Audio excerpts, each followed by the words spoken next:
Une jeune femme qui a grandi en perdant ses proches a peur de s'engager avec l'amour de sa vie. Mais lorsqu'il a mis un genou à terre pour la demander en mariage avec une bague, le bijou étincelant lui a rappelé la femme qui a tout sacrifié pour l'élever. Ce geste l'aidera-t-elle à se décider ? Depuis des années, j'ai une vieille boîte à chaussures contenant des photos que je garde juste sous mon lit. Si parmi tous les objets de cette maison je ne devais qu'en garder un seul, je choisirais cette boîte sans aucune hésitation. Cette boîte compte énormément pour moi.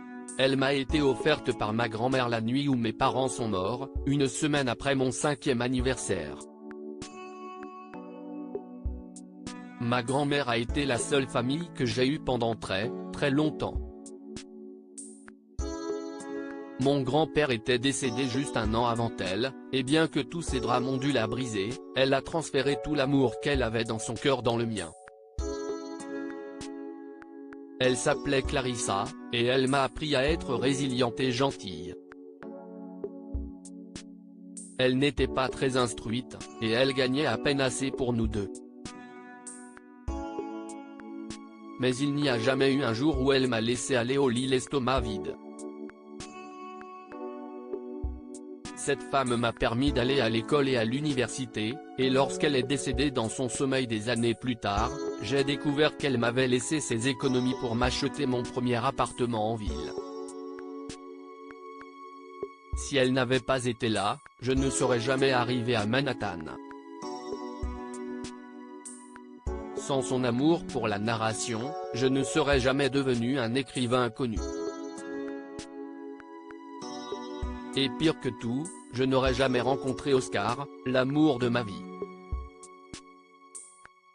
Je me souviens du jour magique où nos regards se sont croisés pour la première fois dans ce café, et je pouvais voir comment le jeune homme était tombé amoureux de moi, me jetant des regards furtifs, et se détournant rapidement avec un sourire rougissant.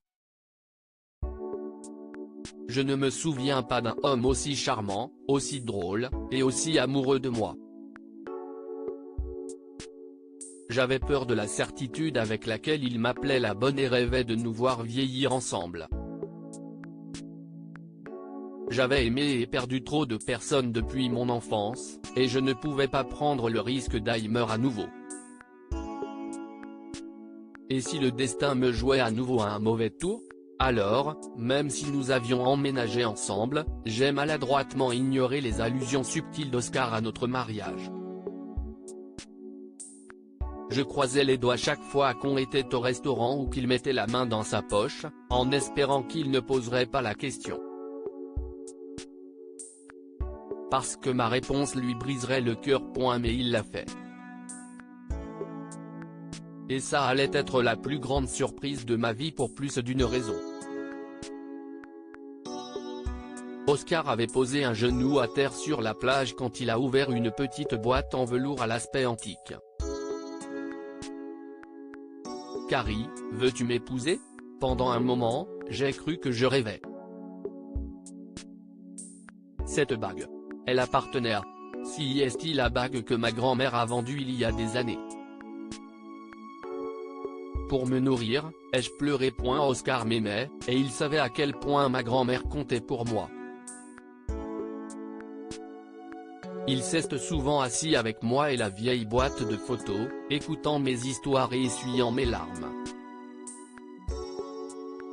Il s'avère qu'il a été ému par cette seule photo, sur laquelle je lui ai montré ma jeune grand-mère portant une magnifique bague en diamant rose.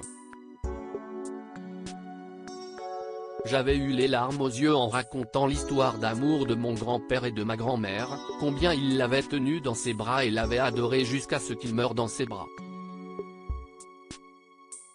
Je me souviens avoir pleuré comme une enfant lorsque j'ai dit à Oscar, un mois avant la demande en mariage, j'étais chez le prêteur sur gage lorsque ma grand-mère a eu du mal à se séparer de cette bague.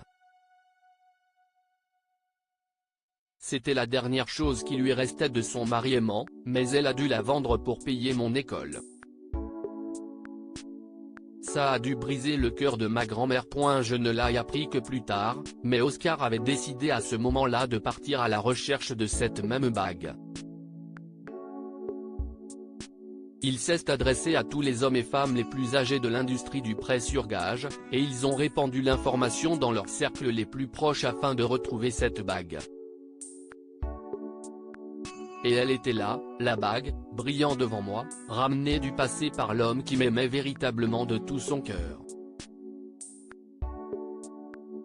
Je voulais qu'elle fasse partie de ce moment qui change notre vie, a dit Oscar. Et je pense que si est un miracle et un signe, a-t-il souri. Cet automne-là, nous nous sommes mariés dans la vieille maison de ma grand-mère, et depuis lors, nous avons vécu 3 magnifiques années aventureuses d'amour et de rire. En regardant ces vieilles photos de mon grand-père en train de flatter ma grand-mère, je me rends compte que j'ai trouvé leur type d'amour, jeune, satisfaisant et éternel. Que pouvons-nous apprendre de cette histoire? Ceux qui vous aiment iraient jusqu'au bout du monde pour vous voir heureux. Carrie avait des doutes, mais Oscar lui a prouvé son amour en lui apportant un objet que sa grand-mère avait sacrifié pour elle. N'oublie jamais ceux qui ont fait des sacrifices pour ton bonheur. Carrie a toujours gardé la boîte de photos avec elle. Et elle n'a jamais oublié comment sa grand-mère l'avait aimée et s'était sacrifiée pour elle toutes ces années auparavant.